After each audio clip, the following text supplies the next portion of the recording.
Hey everybody, got some Flint River with me today, and I figured I'd make another point for y'all. This is some kind of B+ grade Flint River.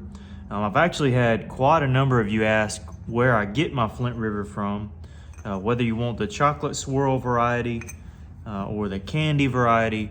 I have plenty because I've stocked up, but Jeff Head is the guy I get this material from. So look him up on Facebook. He's the guy to get in contact with concerning this material. But let me get my ruler here, my measuring tape. About 7¼ inches long.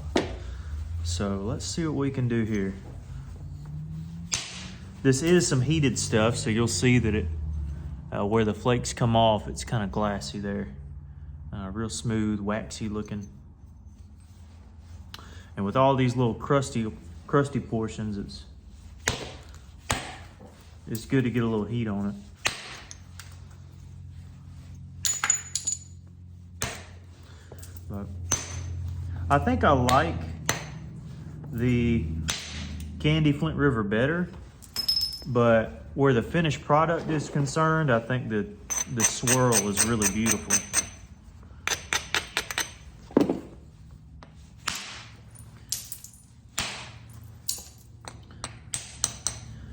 So we're gonna make this into a point. Don't know what type of point yet, but it will indeed be a point of some kind.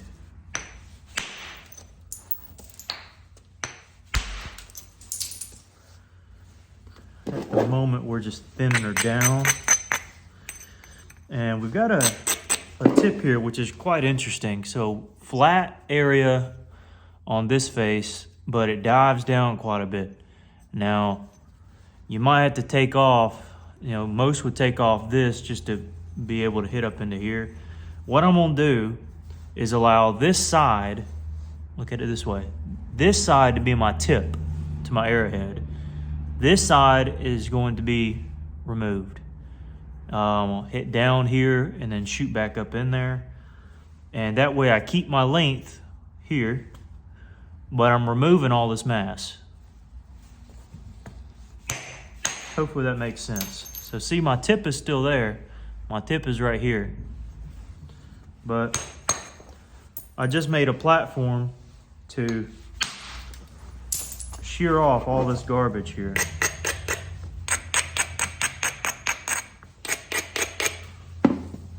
Or all the excess rock.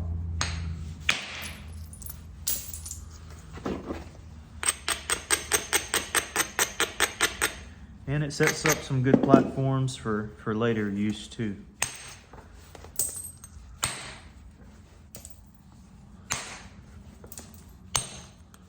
Just building some convexity.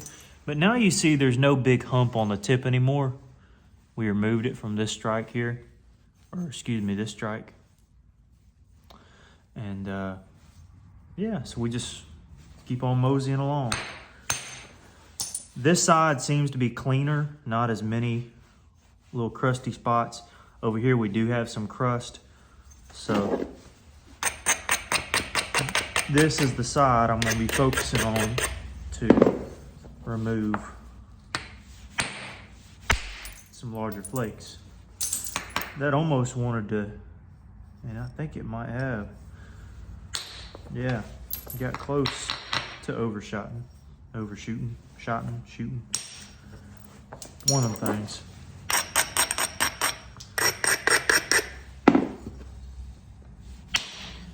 There we go. Thinning her out slowly but surely.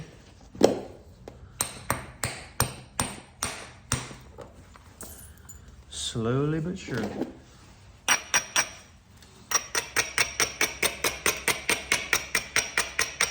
I'm braiding pretty hard this way down because I want to be able to curve this in there. I don't want just a flat, I want to be able to undercut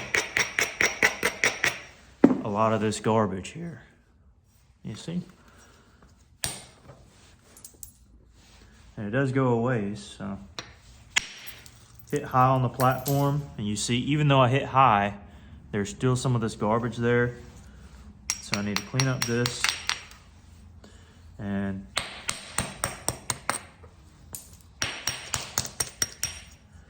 keep my length, but set up an even deeper platform to undercut it all. Which may mean that you have to hit above center line or on center line in order to drive the mass off. But it's worth it because you can then just level out the rest of the point after you figure this part out.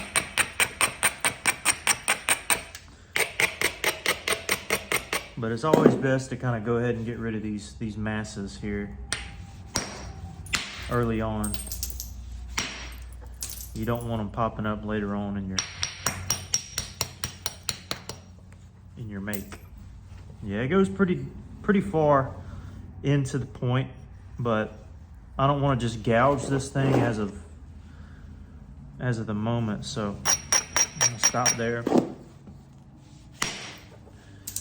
Yeah, it'll eventually level out, so I'll worry with that when the time comes. Let's move on to this side here.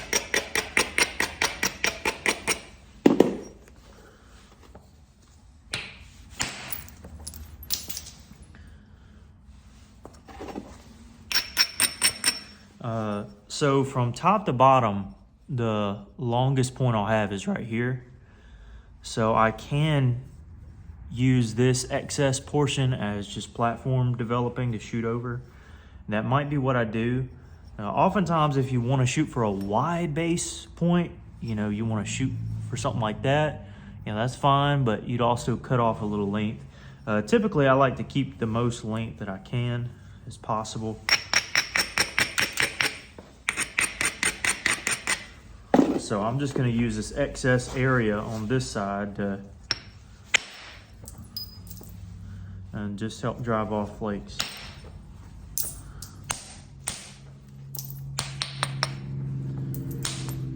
Just creating some extra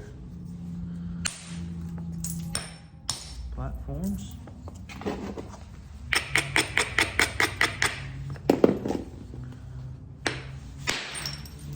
Taking flakes where I think they're necessary. As you can see, this side's pretty clean. It's this side that's got the garbage. Let me take a equal looking flake. Remember, our length is here, so I can afford to get rid of some of this.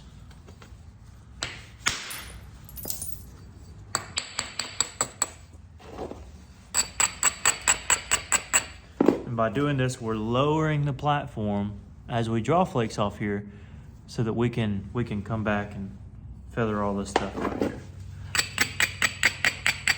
Also keep in mind, I think I shared this in other videos, but I like to thin the base out from the sides. And that's one way I do it, is just by wrapping it. Now, I don't know how much damage we just did there with that flake. I'm hoping this didn't just ruin me here. And we'll find out. Let's see.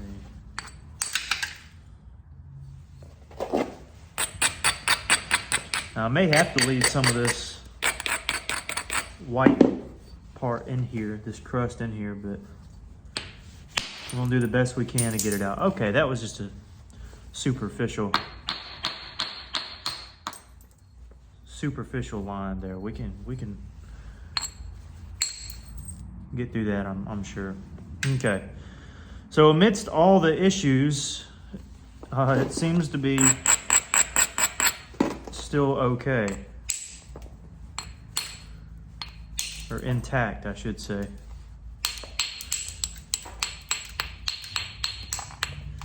And really, every stone is different. Every stone has some kind of weird thing about it. Flint River is not always consistent. Generally, it's known as a consistent rock.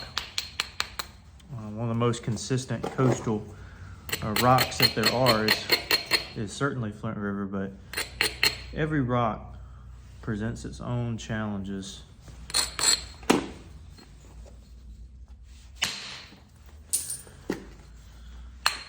There we go.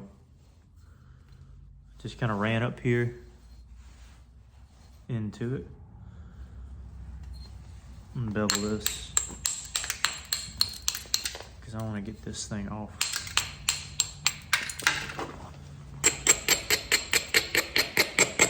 Ready to get it off. Ready to get the nasty part over with.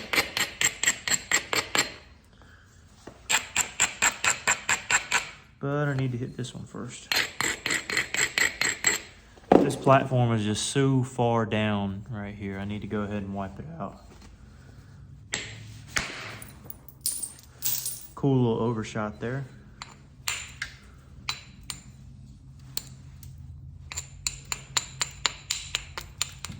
And left a good platform for later. Okay.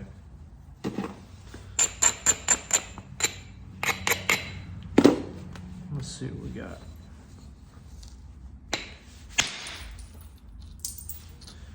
Did it overshot in one area? No, I don't think so. Trying to see how this thing broke. But good strike, good strike. Yeah, we're thinning her out. We're kind of doing some paleo strikes here, which I'm totally okay with.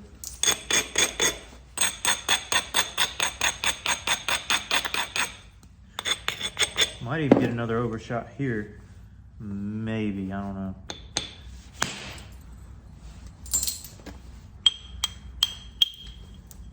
We'll feather this in. It's already pretty hefty on this side here. Meaning it's thin, but pretty thick on this part here. That's brutal. Okay, so now we're going to start shaping this thing up. Little downsize of my boppers here. Did that not take? Yeah, there we go. I thought it did. And we're starting to get a good shape. So we're getting there. This side has got a big hump here. It'll be good for setting up platforms to hit. Yeah, I'm gonna go ahead and officially switch down a size bopper. Now I'm gonna shape a little bit while also setting up some platforms for later.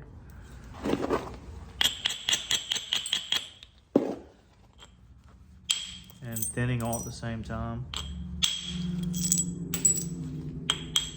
Now I just told you I like to do my basal thinning from the side, but you know, whenever you're kind of pinched for room and your width is depleted on the base, sometimes shooting from the base is the best option if you're limited for room.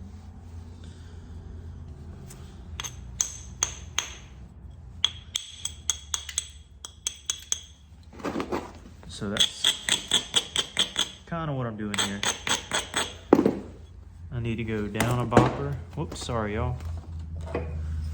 Y'all still good? Go.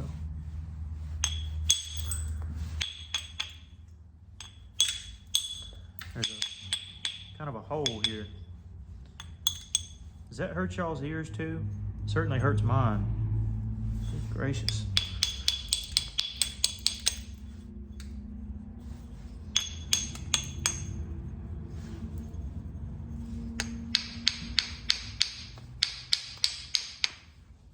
Like a weird little, I'll get it out eventually. It just kind of frustrates me. All right, up a size bopper here, too small, and just right.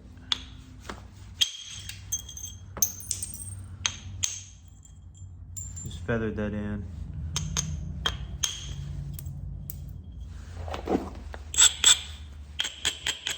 Now the tip's got some Cortex on it, so I need to be careful here.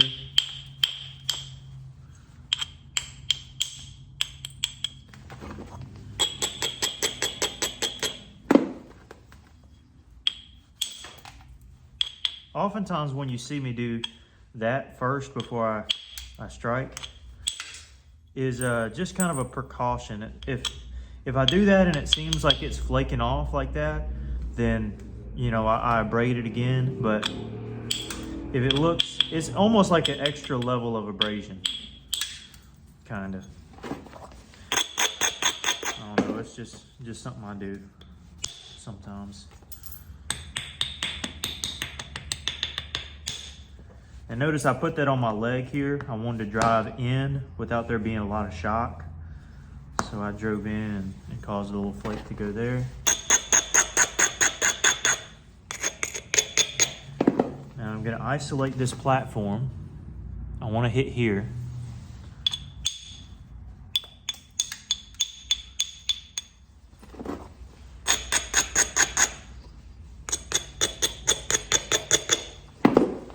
So we kind of semi-isolated it.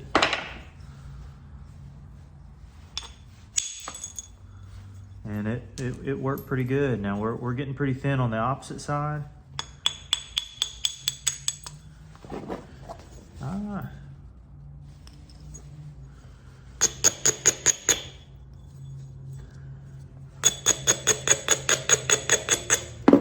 So I want to get rid of this little dip in there. You see the dip? It's okay to drive in rather than straight down. You're trying to get rid of it.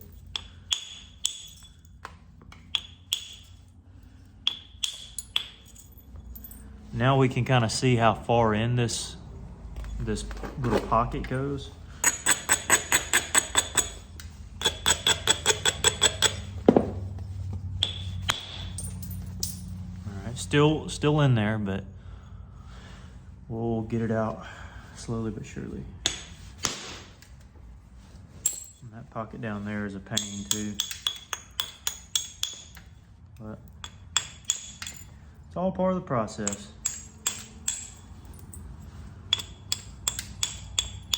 It's gonna be pretty either way.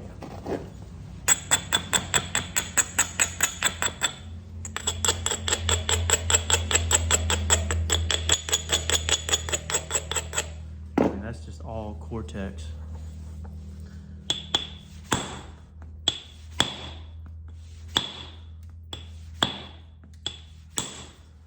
All right, well, hey. You gotta do what you gotta do. It didn't work out right, but we'll set up another platform in there. Here I'm just making some convexity. I'm braiding a little bit.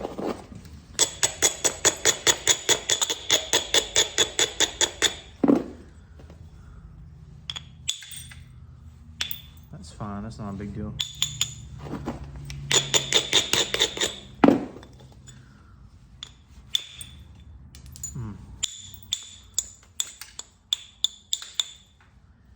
Starting to sting my hands. It's never good.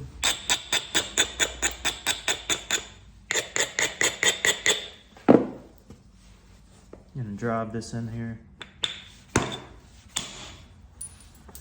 Didn't quite get that area I was looking to get.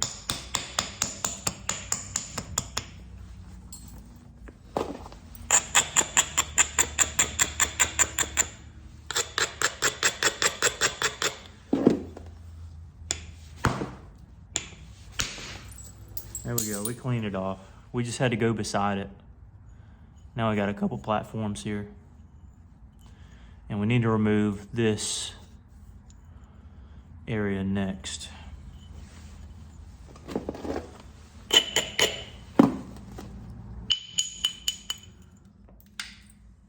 Just gonna make sure we got some good platforms.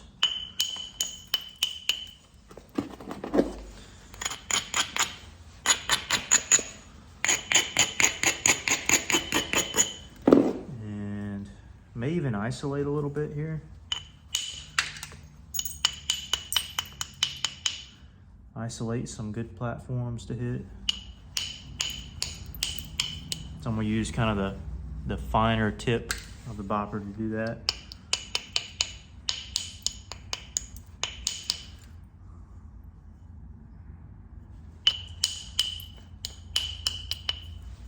All right, got 2 platforms here. And one of them's a monster platform, so I gotta be careful.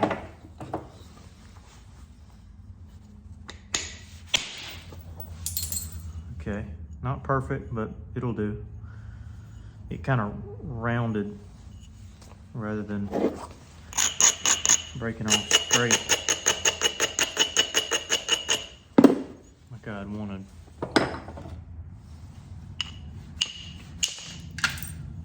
Go. So in that case, we're creating another platform. Yeah, this one dug too far in, so we're creating another platform here. Just drove in. Got a second one here. Or a third one, really. We'll save this platform for later. I want to hit into here first. We got this platform. Really, it just needs to be feathered in.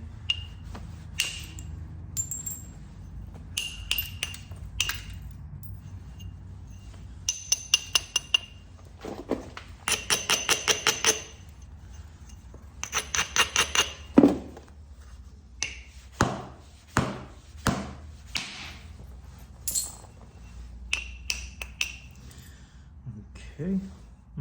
Okay.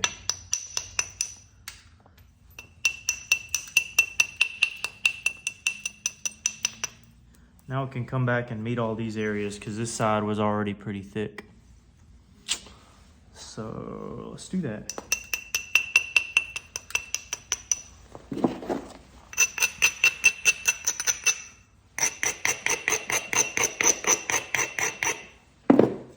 Question is, do I need to isolate?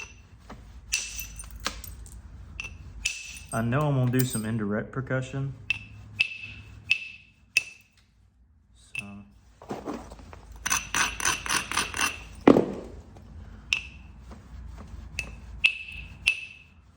dang.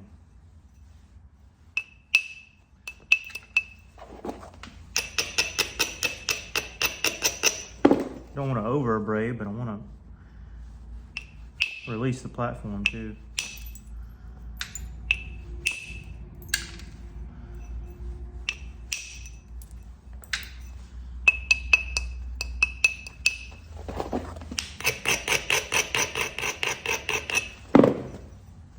Okay, can't reach it. Where's my bopper size down? Here we go.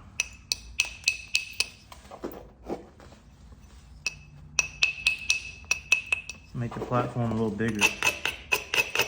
I couldn't reach it. There we go. That's what I'm talking about. Okay.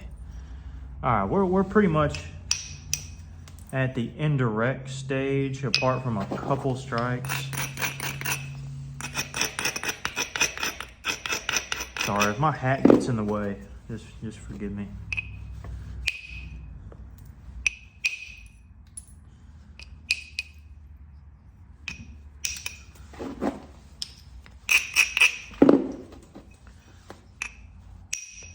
Got a great pattern in this blade too. Real pleased with that.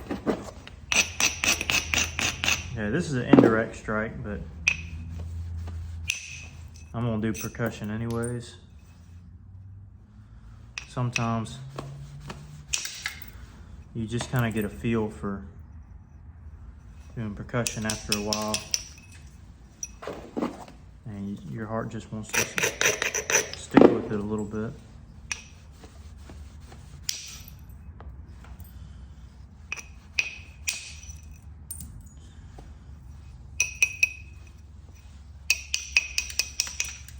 Still kind of getting the shape together.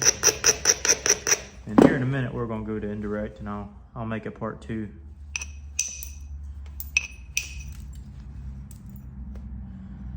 Yeah. Unsure about this bottom area here and how we're gonna proceed.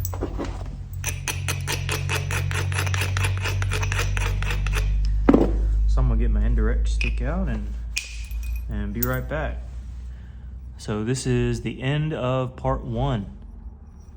So pretty decent blade. Let's see our length here. Okay, so a hair under 7. We lost a tad. We had to with the base. But if we can hold it together and hopefully not draw it in too thin, then we'll be all right. So part 2 coming up.